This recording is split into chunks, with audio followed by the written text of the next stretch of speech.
नमस्कार, आदाब, सत श्री अकाल। दोस्तों, स्वागत है आप सबका मेरे यूट्यूब चैनल स्वप्निल जंक्शन पर और मैं आशा करता हूं कि आप सभी स्वस्थ और सुरक्षित होंगे। दोस्तों, आज की इस वीडियो की शुरुआत करूं, लेकिन उससे पहले आपसे दो प्रश्न पूछना चाहता हूं। पहला प्रश्न यह है कि क्या केंद्र सरकार यानी भारत सरकार, गवर्नमेंट ऑफ इंडिया, क्या इसी देश के राज्यों के साथ भेदभाव करती है? क्या केंद्र सरकार व्यवस्थित तरीके से, सुनियोजित ढंग से, क्या इसी देश के कुछ राज्यों के साथ, जहां पर मुख्य रूप से विपक्ष की सरकारें हैं, विपक्षी दलों की सरकारें हैं, क्या व्यवस्थित तरीके से उनके इतिहास, उनकी कला, उनकी संस्कृति, क्या उसका दमन करने की कोशिश कर रही है? क्या उसे दबाने की कोशिश कर रही है? क्या उसका अपमान करने की कोशिश कर रही है? ये दो प्रश्न मैंने आज इसलिए पूछे हैं। इसकी पृष्ठभूमि आज इस पूरे वीडियो की यह है, या इन प्रश्नों की यह है कि दरअसल एक बहुत बड़ी खबर आई है और इस हफ्ते की शुरुआत ही इस बड़ी खबर से हुई है। और ये खबर जुड़ी हुई है दो राज्यों से और उनके द्वारा लिखे गए पत्रों से। जी हां, चिट्ठी, पत्र। दो राज्य है दोस्तों, पश्चिम बंगाल और तमिलनाडु। इन दोनों राज्यों के मुख्यमंत्री यानी पश्चिम बंगाल की मुख्यमंत्री ममता बनर्जी और तमिलनाडु के मुख्यमंत्री एम.के. स्टालिन ने दरअसल पत्र लिखा है और प्रधानमंत्री नरेंद्र मोदी के हस्तक्षेप की बात कही है। अब ये दो राज्य क्यों हस्तक्षेप की मांग कर रहे हैं प्रधानमंत्री के, उसका आप कारण समझिए। आप सभी जानते हैं दोस्तों कि हमारा देश हर वर्ष 26 जनवरी को गणतंत्र दिवस मनाता है। 26 जनवरी को ही 1950 वर्ष में हमारे देश में संविधान लागू हुआ था। लेकिन दरअसल इस बार हुआ यह है कि जो राजपथ पर झांकी निकलती है और जिसमें आप जानते हैं कि उसमें तमाम राज्यों की झांकियां होती हैं, केंद्र शासित प्रदेशों की झांकियां होती हैं, उसमें जो केंद्र के मंत्रालय होते हैं उनकी झांकियां होती है, कुछ इंडिपेंडेंट इंस्टीट्यूशंस की भी उसमें होती है झांकियां, अर्धसैनिक बलों की भी उसमें झांकियां होती हैं। तो यहां पर कुल मिलाकर जो राजपथ पर गणतंत्र दिवस की भव्य परेड निकलती है, जिसको देखकर हर एक भारतवासी का सीना गर्व से चौड़ा हो जाता है। उस परेड में ये हर एक का सपना होता है, हर एक देशवासी का, हर एक राज्य का सपना होता है कि उस राजपथ पर स्वयं के राज्य की झांकी को चलते हुए देखे, प्रदर्शित करते हुए देखे कि किस प्रकार से उस राज्य के भीतर धर्म से लेकर, संस्कृति से लेकर, या फिर इतिहास से लेकर, कला से लेकर, या स्वतंत्रता में किस प्रकार से उन्होंने योगदान किया, या भविष्य में किस प्रकार से वो राज्य एक प्रकार से कंट्रीब्यूट कर सकता है, वहां पर भविष्य की क्या योजना है, उसको प्रदर्शित करते हुए वो झांकियों पर देखे, टेलीविजन पर देखे या फिर राजपथ पर पहुंचकर देखे। यार, किसी का सपना होता है और ये वही बात है कि किसी को इस सपने से मरहूम नहीं किया जा सकता है। लेकिन सवाल यहां पर यह है कि क्या केंद्र सरकार द्वारा व्यवस्थित तरीके से किसी राज्य के साथ भेदभाव किया जा रहा है? किस आधार पर? कि अगर उसकी झांकी नहीं शामिल की गई हो। क्योंकि जिस पत्र का मैंने जिक्र किया, जिन पत्रों का मैंने जिक्र किया जो कि ममता बनर्जी और उनके समकक्ष तमिलनाडु के मुख्यमंत्री ने लिखा, उसमें यह बात कही है कि उनकी जनता आहत है उनके राज्य की। और ये तमिलनाडु के मुख्यमंत्री ने तो यहां तक कह दिया कि ये तमिलनाडु की जनता की देशभक्ति पर भी प्रश्न चिन्ह उठाता है। ममता बनर्जी ने सुभाष चंद्र बोस जी के एक प्रकार से नाम को हथियार बनाया और फिर उसके बाद उन्होंने आरोप लगाए। लेकिन आज की इस वीडियो में दोस्तों मैं मुख्य रूप से आपको बताना चाहूंगा कि पूरी प्रक्रिया क्या होती है, कि आखिर जो रिपब्लिक डे की परेड होती है उसमें किन राज्यों की झांकियां निकलेंगी, किन केंद्र शासित प्रदेशों की झांकियां निकलेंगी और किन मंत्रालयों की झांकियां निकलेंगी इत्यादि। उसकी पूरी चयन की प्रक्रिया क्या है, क्योंकि ये बड़ी पारदर्शी प्रक्रिया है, बड़ी जटिल प्रक्रिया है और इसमें पूरा विचार विमर्श किया जाता है और एक समिति होती है, विशेषज्ञों की एक समिति होती है जिसमें अलग अलग क्षेत्रों से उसमें जो एक्सपर्ट्स होते हैं वो उसमें शामिल होते हैं। एक चीज मैं आपको कुछ बेसिक जानकारी देता हूं दोस्तों। सबसे पहले आप ये जान लीजिए कि जो ये 26 जनवरी की परेड होती है गणतंत्र दिवस की, इस बार ये निर्णय लिया गया है कि इस बार ये 24 तारीख से नहीं बल्कि 23 तारीख से शुरू हो जाएगा ये पूरा उत्सव, एक सप्ताह का। क्यों? क्योंकि 23 जनवरी को सुभाष चंद्र बोस जी का जयंती होती है, सुभाष चंद्र बोस जी की। तो उस दिन को इस बार ये निर्णय लिया गया है कि उस दिन को पराक्रम दिवस के तौर पे मनाया जाएगा। तो यानी इस बार का ये जो उत्सव की शुरुआत है, सेलिब्रेशन की जो शुरुआत है, ये 23 जनवरी से शुरू हो जाएगी, जो कि पूरे सप्ताह भर चलेगी। इसके अलावा ये जो परेड होस्ट करते हैं, परेड का जो मेजबानी होती है इसमें जो भी देख रखाव, जो भी चीजें होती है, ऑर्गेनाइज जो करते हैं, वो रक्षा मंत्रालय करता है, यानी मिनिस्ट्री ऑफ डिफेंस करता है।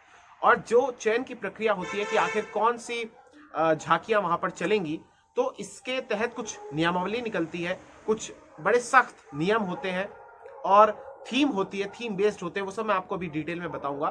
तो उसके लिए एक विशेषज्ञों की समिति का गठन होता है जो कि ये डिसाइड करती है, जिसके सामने प्रस्ताव आते हैं कि भाई फला राज्य या फला केंद्र शासित प्रदेश या फला मंत्रालय उनके सामने अपनी अपनी झांकियों के प्रस्ताव भेजता है और फिर ये लोग स्क्रूटनी करते हैं, ये लोग डिसाइड करते हैं कि आखिर कितने लोग आएंगे।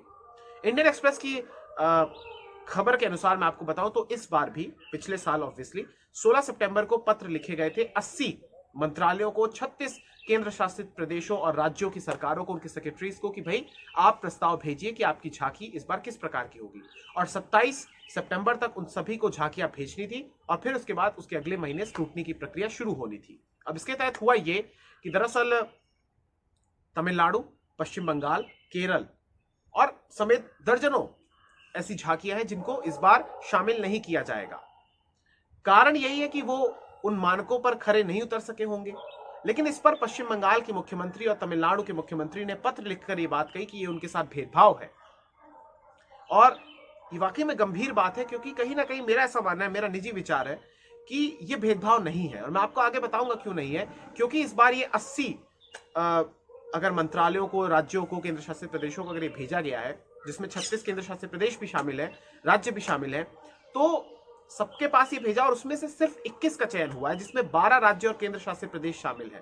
तो ऑब्वियस सी बात है कि इस देश के भीतर अगर 36 राज्य और केंद्र शासित प्रदेश है तो उन तमाम सभी को शामिल किया जाना संभव नहीं है, क्योंकि ये नियमबद्ध तरीके से, समयबद्ध तरीके से होता है।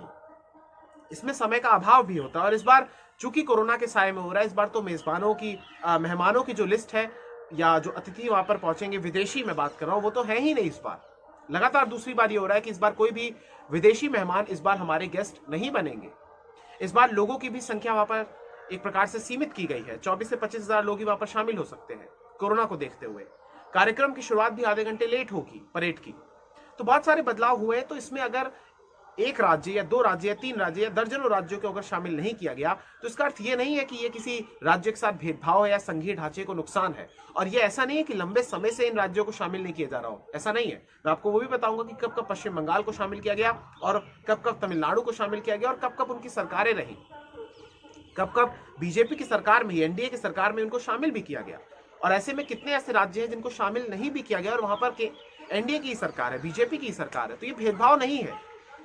इस प्रकार से पत्र लिखकर इस प्रकार के गंभीर आरोप लगाना और फिर उसके बाद रक्षा मंत्री राजनाथ सिंह ने स्वयं दोनों राज्यों के मुख्यमंत्रियों को पत्र लिखा और उसमें यही रीजन समझाया जो मैं आपको समझा रहा हूं कि इसकी विस्तृत प्रक्रिया होती है, जटिल प्रोसेस होता है। फिर भी अगर इस प्रकार के आरोप विपक्ष के राज्य लगा रहे हैं तो ये दुखद है। हर बात पर केंद्र सरकार पर इस प्रकार के आरोप लगाना, हर नीति के खिलाफ जाना, हर नियम के खिलाफ जाना या हर कानून जो वो बनाते हैं उसके खिलाफ जाना, हर स्टैंड के खिलाफ जाना, ये वाकई में दुर्भाग्यपूर्ण है। और रिपब्लिक डे जैसे भव्य और हर भारत के लिए, हर भारतवासी के लिए एक गौरवान्वित करने वाले क्षण के लिए, इतने बड़े उत्सव के लिए जिसको पूरा विश्व देखता है, भारत की शक्ति को नमन करता है, उस पर इस प्रकार की ओछी राजनीति करना ये दुखद और दुर्भाग्यपूर्ण है। अब बहुत शीघ्र ही मैं आपको इस पूरी प्रक्रिया के बारे में बताता हूं और वो कौन कौन से नियम होते हैं उसके बारे में अब मैं आपको इस वीडियो के दूसरे हिस्से में बताता हूं। दोस्तों, अब मैं आपको वो उस चिट्ठी के मुख्य बिंदु आपको मैं पढ़कर बताने वाला हूं जिसमें ये बातें लिखी हुई हैं, और ध्यान से आप सुनिएगा। और देखिए, जो हर वर्ष जो थीम होती है झांकियों की कि किस थीम पर, किस विषय पर ये झांकियां आधारित होंगी, उसमें इस बार जो थीम रखी गई थी, चूंकि हम लोग अमृत महोत्सव मना रहे हैं तो इसमें इंडिया एट 75 मुख्य आकर्षण था, मुख्य थीम थी। तो मुख्य विषय जो कि इसमें थीम्स थी झांकियों से जिन पर प्रस्ताव मांगे गए थे, उसमें 5 विषय थे, जिसमें भारत की आजादी के 75 वर्ष, स्वतंत्रता आंदोलन, इंडिया एट 75, फ्रीडम स्ट्रगल, आजादी के 75 वर्ष, विभिन्न विचार, आइडियाज एट 75, आजादी के 75 वर्षों में हासिल उपलब्धियां यानी अचीवमेंट्स एट 75, आजादी के 75 वर्ष के कार्य यानी एक्शंस एट 75 और आजादी के 75 वर्ष के संकल्प यानी रिजॉल्व एट 75। तो ये थीम्स रखी गई थी। और मंत्रालय की जो ये चिट्ठी थी, रक्षा मंत्रालय की, जो कि सितंबर में गई थी, इसके तहत एक इसमें मुख्य बिंदु है उसमें ये स्पष्ट में लिखा हुआ, स्पष्ट बात लिखी है, जो कि मैंने आपको बताया कि यहाँ पर समय का अभाव होता है, तो उसमें ये बात लिखी है कि सीमित समय के कारण मंत्रालय कुछ प्रस्तावों को ही शामिल कर पाएगा। मंत्रालय परेड में भाग लेने वाली 3 सर्वोत्तम झांकियों को ट्रॉफी भी देगा, यानी पुरस्कृत भी करेगा, और सीमित समय के कारण यहाँ पर स्क्रूटनी हो सकती है, कुछ प्रस्तावों को ही शामिल कर पाएगा। तो यानी ये बात स्पष्ट है उसमें कि यहाँ पर ये भेदभाव नहीं है, क्योंकि सीमित संख्या है तो किसी ना किसी का तो स्थान कट ही सकता है, और ये स्वाभाविक है। अब मैं आपको बताता हूं दोस्तों कि यहाँ पर जो विस्तृत जो निर्देश दिए गए हैं वो किस प्रकार के हैं। कुछ ही आपको मैं बताऊंगा, जिसमें जैसे इसमें लिखा हुआ है कि झांकी निर्माण की प्रक्रिया में प्रतिष्ठित संस्थाओं के योग्य युवा डिजाइनरों को शामिल किया जाए। इसके अलावा इसमें लिखा हुआ है कि तस्वीरें या वस्तुएं बिल्कुल साफ साफ दिख जाएं, इसके लिए इलेक्ट्रॉनिक डिस्प्ले वॉल्व्स यानी LED, HD, 4K इत्यादि का प्रयोग किया जाए। मैकेट्रॉनिक्स या रोबोटिक्स जैसे मूविंग एलिमेंट्स का भी उपयोग किया जाए। घने छायादार हिस्से को दिखाने के लिए LED लाइटिंग का इनोवेटिव यूज करें। संगीत की आवाज संतुलित रखें। ऑगमेंटेड रियलिटी, वर्चुअल रियलिटी जैसी तकनीकों का उपयोग करें। तो इस प्रकार के कुछ निर्देश दिए गए हैं, तो ये तमाम चीजें होनी चाहिए। तो ये कुछ मानक हैं इस प्रकार के, कि इस पर विस्तृत निर्देश दिए गए हैं। इसके अलावा अब मैं आपको समझाता हूं कि आखिर ये इसकी चयन की जो प्रक्रिया है वो किस प्रकार की है, वो भी आप ध्यान से सुनिएगा। कि इसमें कहा गया है कि कला, संस्कृति, चित्रकारी, मूर्तिकला, संगीत, वास्तुकला, नृत्य आदि क्षेत्रों से प्रमुख हस्तियों की एक एक्सपर्ट कमेटी, विशेषज्ञों से सुसज्जित एक कमेटी का गठन किया जाएगा, जो कि कई बैठकों में झांकियों के लिए मिले हुए प्रस्तावों पर विचार करती है। और पहले चरण के तहत, इसमें कई चरण भी होते हैं, पहले चरण के तहत इसमें प्रस्तावों के स्केच या डिजाइन की छंटनी की जाती है, और जरूरत पड़ने पर इसमें बदलाव के सुझाव भी दिए जाते हैं। स्केच या डिजाइन को अप्रूवल मिलने के बाद प्रस्ताव के 3 डायमेंशनल मॉडल की मांग की जाती है, और फिर इन मॉडलों के फाइनल सिलेक्शन के लिए विभिन्न पैमानों पर, इसमें जो मापदंड होते हैं, मानदंड होते हैं, उन पर, फिर मानकों पर ये कमेटी बैठकर उस पर विचार विमर्श करती है, फिर स्क्रूटनी हो जाती है। और इसमें जो एक बात लिखी हुई है कि रक्षा मंत्रालय के पत्र में जो ये द्वारा इसमें लिखा गया है कि एक्सपर्ट कमेटी जब प्रस्तावित स्केच या डिजाइन को फाइनल अप्रूवल दे देती है, तब सुझावों के आधार पर 3D मॉडल तैयार किया जाता है। जब 3D मॉडल को भी कमेटी का अप्रूवल मिल जाता है, तभी झांकी को परेड में शामिल किया जाता है, अन्यथा नहीं शामिल किया जाता है। यानी मॉडल की स्वीकृति के बाद भी जो झांकी है उसके छांटे जाने की आशंका बनी रहती है, संभावना बनी रहती है। तो इस प्रकार के ये नियम है, और ये मैंने आपको बता दिया कि कौन कौन से मानक इसमें यूज होते हैं कुछ, और इसमें चयन की प्रक्रिया क्या होती है। तो ये पारदर्शी प्रक्रिया होती है, लंबी प्रक्रिया होती है, जटिल प्रक्रिया होती है। और एक चीज आप समझिए कि कुछ तथ्य जो मैंने आपको बताया कि ये जो राज्य है जिसमें केरल या प्रमुख तौर पर पश्चिम बंगाल और तमिलनाडु है, उसमें जो शामिल है, उन्होंने जो पत्र लिखे हैं अब उसमें बातें ठीक नहीं है, अनर्गल आरोप लगाना सही नहीं है। क्यों? क्योंकि आप देखिए कि 2016, 17, 19 और 21 में पश्चिम बंगाल की झांकियों के प्रस्ताव को मंजूरी मिली थी। उस समय भाजपा की सरकार थी, एनडीए की सरकार थी, केंद्र में मोदी सरकार थी, प्रधानमंत्री मोदी प्रधानमंत्री थे, आप ये भी याद रखिए। 2016, 17, 19, 20 और 21 में तमिलनाडु की झांकियों को अनुमति मिली थी। यानी उस समय भी सेम वही बात कि नरेंद्र मोदी ही प्रधानमंत्री थे देश के। केरल की अगर मैं झांकी के प्रस्ताव की बात करूं तो इसी प्रक्रिया के तहत 2018 और 21 में केरल की झांकी को भी इसमें शामिल किया गया था, और उस समय मोदी सरकार ही थी। तो और आपको एक चीज मैं और डेटा आपको बताता हूं कि पिछले 20 वर्षों में, पिछले करीब 2 दशकों में जम्मू कश्मीर, कर्नाटक, असम और छत्तीसगढ़ ही ऐसे राज्य हैं जहां पर जिनकी जो झांकियां हैं उसको सबसे ज्यादा बार गणतंत्र दिवस की परेड में शामिल किया गया, क्योंकि स्वाभाविक सी बात है कि वो तमाम मानकों पर खरे उतरते थे। और इन राज्यों में भी समय समय पर ऐसा नहीं कि हर समय भाजपा की सरकार रही हो, नरेंद्र मोदी प्रधानमंत्री रहे हो, वहां पर अलग अलग समय में, अलग अलग कालखंडों में, 2 दशकों का ये समय है, वहां पर अलग सरकारें रही। माफी चाहूंगा, आपको ये बैकग्राउंड में आवाज सुनाई दे रही होगी, क्योंकि ये स्वच्छ भारत अभियान के तहत ही हमारे जो सफाई कर्मचारी हैं वो आते हैं, हमारी सहायता करते हैं। तो बहरहाल, तो एक प्रकार से आप ये देख सकते हैं कि ये सिर्फ जब चूंकि 21 झांकियों का ही चयन किया गया है, तो संघीय ढांचे पर आरोप लगाना या किसी राज्य के इतिहास पर आरोप लगाना, उसकी कला पर उसका दमन करना, इस प्रकार के आरोप बेबुनियाद है। और ये दुखद है कि इस प्रकार के इसी देश के मुख्यमंत्री ऐसे आरोप लगा रहे हैं। ये एक स्वाभाविक प्रक्रिया है कि अगर कुछ ही संख्या में सिलेक्शन करना है, और अगर कुछ मानक उन्होंने तैयार किया, अगर हो सकता है कि वो खरे ना उतरे हो तो उनको रिजेक्ट कर दिया। इसका अर्थ ये नहीं कि वो किसी राज्य के लोगों का या उसके स्वतंत्रता संग्राम के सेनानियों का अपमान है, नहीं। देश को आजाद करने में, देश को गणतंत्र बनाने में, संविधान लागू करने में इस देश के असंख्य वीरों ने, इस देश के ऐसे कई सारे वीर हैं, उनकी संख्या हम नहीं कर सकते। जिनको लोकप्रियता मिली, जिनको सम्मान मिला वो तो है ही, लेकिन कई सारे ऐसे हैं जिनको सम्मान नहीं मिला, जो कहीं ना कहीं गुमनामी में अमर हो गए। उन सब का इसमें योगदान है। ये किसी राज्य के बंधन या किसी कह सकते हैं कि किसी एक राज्य के ही तक सीमित नहीं रह सकते। वो महापुरुष, वो स्वतंत्रता सेनानी इस देश के हैं।